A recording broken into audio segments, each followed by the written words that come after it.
Olha essa foto da Cleide aqui na tela agora e repara na posição da luz em relação a ela. Se você já estiver nessa situação, não importa se é em estúdio ou se é em externa, você já coloca o seu fotômetro aqui no +1. Mas isso só vai te ajudar se você escolher o método certo de fotometria que vem aqui na sua câmera. Eu sou Paulo Emura, fotógrafo profissional e professor de fotografia há quase 30 anos, e aqui no canal você aprende fotografia de um jeito simples e na prática. Confia no tio. Hoje eu vou te ensinar esses 3 métodos de fotometria que vem aqui com a sua câmera: o matricial, o ponderado ao centro e o pontual. Eu tenho quase certeza que você comete 1 ou 2 erros de uma lista que eu vou te apresentar aqui ao longo do vídeo. Você ajustou aqui tudo certinho, fez a composição, clicou, olhou a foto e não saiu exatamente aquilo que estava passando na sua cabeça. Ou o céu ficou uma mancha branca estourada, ou a pessoa ficou uma silhueta, olha aqui pro visor e pensa: ué, estava tudo certo. Você pensou no conceito certo de fotometria da sua cena, mas usou o método errado para medir a quantidade de luz da sua cena que a câmera deveria avaliar. Mas se o seu assunto tiver no contraluz, o terceiro dos 3 métodos é o que vai salvar a sua vida. Aguarda aí que já já a gente chega lá. Dando aula esses anos todos, eu consegui identificar 3 erros comuns que muitos fotógrafos cometem. E pior, tem fotógrafo que nem sabe que esses métodos existem. O primeiro erro é escolher o método matricial e achar que ele é mágico, que ele resolve tudo em todas as situações. E é o modo padrão que quando você compra a câmera e tira da caixa, é esse que vem configurado. Quando você aponta a câmera para uma cena, ele leva em consideração tudo o que ele está vendo e compara com um banco de dados que a fábrica já instala aqui no software da sua câmera. E aí ele sempre vai enxergar na conta média. Afinal de contas, é o que eu sempre venho falando, que o fotômetro mais quer é que você coloque o ponteirinho no meio. O problema é que tem situações que o meio não é o que vale. Eu vou até demonstrar para vocês aqui o que eu estou falando na prática. O fotômetro quer que a sua luz fique sempre no meio da reguinha. Então eu vou fotografar primeiro esses 2 flashes pretos aqui, com a reguinha no meio, e a gente sabe que é um objeto preto. Então vamos dar uma olhada. Eles parecem pretos para você? Ou deveria ser assim? Qual que fica melhor para você? Com o fotômetro no meio ou compensado? Agora eu trouxe esse espelhinho branco aqui, que eu vou fechar a portinha só para a gente ver o branco dele mesmo. Vou fazer a mesma coisa, uma no meio e uma compensada. Aqui eu fotometrei no meio, não me parece totalmente branco. Aqui eu fiz a compensação, está totalmente branca. E é assim que a gente tem que pensar quando a gente estiver usando o nosso fotômetro. Vocês percebem? A câmera não sabe se você está fotografando uma chave tonal alta, média ou baixa. Por isso que a gente tem que interferir na fotometria. E o matricial vai fazer essa leitura geral e tentar trazer então a sua cena todinha para o meio. Porque afinal de contas, a câmera não enxerga a cor, ela enxerga tons de cinza. E é por isso que ela quer sempre encontrar o equilíbrio, o cinza 18%. E por falar em chave tonal, se você nunca ouviu falar desse termo, que é assunto para um vídeo completo, então deixa aqui nos comentários a palavra chave tonal. Se tiver bastante participação de vocês, eu gravo um vídeo sobre isso. O método matricial, ele é ótimo para se usar quando você tem as luzes e sombras bastante equilibradas. Então se você está numa paisagem externa, com a luz a seu favor, ou um dia nublado, ou uma cena urbana sem grandes contrastes de luz, ou mesmo num ambiente interno, mas que a luz seja constante, pode usar o matricial sem problema nenhum e vai ser feliz. Comparando aqui o método matricial com o piloto automático do seu carro, ele é bom para quando você está numa estrada reta e sem trânsito. Agora, se você começa a ter muita curva, se tem que acelerar e parar, aí é melhor você tomar o controle do carro. A mesma coisa vai acontecer em situações de luz mais contrastadas. E aí é que entra o outro método, que é o ponderado ao centro. E também onde muita gente comete o segundo erro, que é achar que o ponderado ao centro é quase igual ao matricial.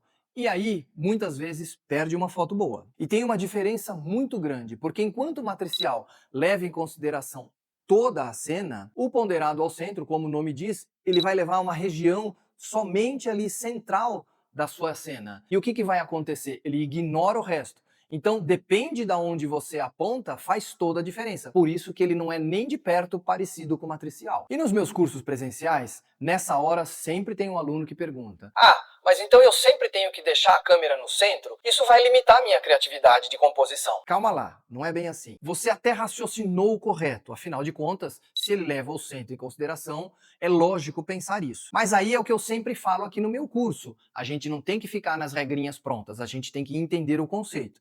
E digamos que a sua composição, o seu ponto de interesse não seja centralizado, como esse aluno me pergunta. O que você vai fazer? Você simplesmente pega a câmera, mede aonde tem o seu ponto de interesse, aperta essa estrelinha, volta e compõe. E cada câmera, cada modelo e cada marca tem o seu nome e até mesmo muda de posição. Mas o que ela faz? Ela simplesmente trava a sua fotometria naquele ponto que você fez por alguns segundos para dar tempo de você voltar e clicar. Isso, se você estiver fazendo um retrato e a pessoa não está centralizada, é uma dica que vale o teu like aqui no vídeo. Inclusive, se você tiver no celular, vale o botão de hype também. Dá uma olhada nesse set. Eu montei esse set aqui com a Cleide e as duas fontes de luz bem fortes ali atrás, para eu mostrar para vocês que o método matricial, nessa situação onde a luz do fundo é mais forte do que a luz da frente aqui, ele não vai ajudar, e sim o outro método. Então eu vou fazer a primeira foto com o método matricial que está aqui, ó. Vamos lá, eu faço a foto.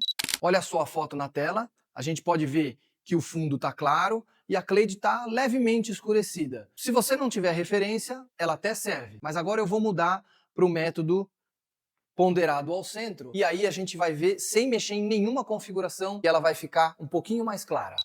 Qual que fica melhor agora? Ela é um pouquinho mais escura ou ela é um pouquinho mais clara? E uma é matricial e a outra é ponderado ao centro. Agora que você viu a comparação dos dois métodos, eu pessoalmente uso o ponderado ao centro porque eu me adaptei assim bem para qualquer cena. Mas isso é muito pessoal, isso não é uma regra e você tem que entender qual é o melhor jeito para você. O ponderado ao centro é excelente, mas e aquela cena que você olha, tá com uma luz super difícil e você fala, não vai dar. É para isso que existe o método pontual. E é onde também muita gente comete o terceiro erro. Ele é o mais preciso de todos, mas é facinho de errar. Então vamos entender. A fotometria pontual, ela leva em consideração apenas 2 a 5% do centro da câmera. E isso depende muito de marca e de modelo. E aí ele simplesmente ignora o resto. Se você não apontar para o lugar exato do seu ponto de interesse, já era, a sua foto vai sair errada. Mas se colocar no ponto certo então, você vira ninja da fotometria. Portanto, ele é o método que te dá controle absoluto da fotometria da sua cena. Como eu falei lá no começo do vídeo, tem o terceiro método que é o pontual, que é ele que vai salvar a sua vida quando você estiver fotografando em contraluz. Então eu vou apagar a luz agora do cenário, eu vou manter aquele cenário que a gente já fez aqui, com as luzes atrás ali bem mais fortes. A gente até está enxergando a Cleide aqui, mas é por conta das luzes de serviço do estúdio. Mas eu vou fazer uma foto levando em consideração como se fosse um contraluz. Enquadro a Cleide. Você pode reparar que a Cleide, ela está na silhueta e a parede veio interessante com textura, que é o que aconteceria numa foto externa, por exemplo. O matricial pega a maior massa de informação, que é o céu, o cenário atrás da pessoa, e equilibra o fotômetro para aquela parte da cena. Se eu colocar agora aqui no método pontual, ela vai ter só aquele centrinho da imagem que vai fotometrar. E eu vou apontar para a Cleide, vou ignorar o resto aqui da foto. E aí eu tenho que, obviamente, recalcular a fotometria. Você pode reparar aqui na foto da Cleide que o fundo estourou agora e a Cleide ficou legal, porque o fotômetro pontual ficou exatamente nela. Então são decisões estéticas que a gente tem que tomar. Ou eu levo em consideração o fundo, ou eu levo o assunto principal em consideração e a gente toma essa decisão. Mas tem como resolver isso se você, por exemplo, estiver num ensaio, num parque, e você está com o sol contra os seus fotografados? A gente pode utilizar ou rebatedor, e se ainda assim não for suficiente, a gente pode usar flash. E eu tenho um vídeo aqui que mostra exatamente isso. Eu sempre trago uma dica bônus aqui no canal. Dá uma olhada no manual da sua câmera, se quando você está usando o método pontual, ele é só o centro da sua lente, ou em alguns modelos, quando a gente escolhe aquele método de foco, que eu já falei em outro vídeo também, o pontual, que você pode andar com ele na tela para escolher aonde a câmera faz o foco, alguns modelos também usam esse mesmo ponto para fazer a fotometria pontual. E se a sua câmera tem esse recurso, você nem precisa ficar reenquadrando, você simplesmente coloca o ponto aonde você quer e ele já vai fazer o foco e fazer a fotometria. Olha que bacana. Para você não esquecer aqui rapidinho, se você tiver com uma luz mais equilibrada entre claros e escuros, usa o matricial. Se você estiver fazendo retratos, o ponderado ao centro vai te ajudar 80% dos casos. E se você quiser uma foto com muita precisão de fotometria, aí é o pontual. E ó, presta atenção aqui, confia no tio. Não tem método melhor ou pior. Tem aquele que você julga melhor para cada cena. Ou ainda, que você se adaptou melhor. Se você está começando na fotografia agora, eu vou te dar mais uma dica super legal aqui. Se você puder, faça a sua cena com os 3 métodos de fotometria. E aí você vai conseguir comparar e estudar como cada condição de luz reagiu a cada método de fotometria e você vai aprender pra caramba. Agora, me conta aqui nos comentários qual desses 3 métodos você já usou e qual você nunca nem soube ou nem quis mexer. Eu leio e respondo todos. Dominar a luz é só o começo. A pergunta real que você tem que fazer é: você quer ficar fazendo só foto bonita ou você realmente quer viver de fotografia? Porque eu vejo muita gente que domina bem a técnica, a composição, a fotometria, mas chega na hora de cobrar, se lasca todo. E o pior, acha que o problema tá nessa parte técnica e não tá na parte de cobrança. E foi por isso que eu escrevi meu livro aqui, ó, Posso Viver de Fotografia? Não é um manual técnico, é um livro sobre o negócio da fotografia, sobre o seu posicionamento, sobre como cobrar corretamente a cada job. Afinal, conhecimento é renda real. O link está aqui embaixo na descrição ou o QR Code aqui na tela. Agora que você dominou os métodos de fotometria, vem a pergunta: e o flash? Como que entra nessa história? E o pior, quando a gente tem apenas um flash. Fica tranquilo que no próximo vídeo eu vou te mostrar como funciona isso e mais, que dá para fazer um monte de coisas com apenas um. Bora pro próximo?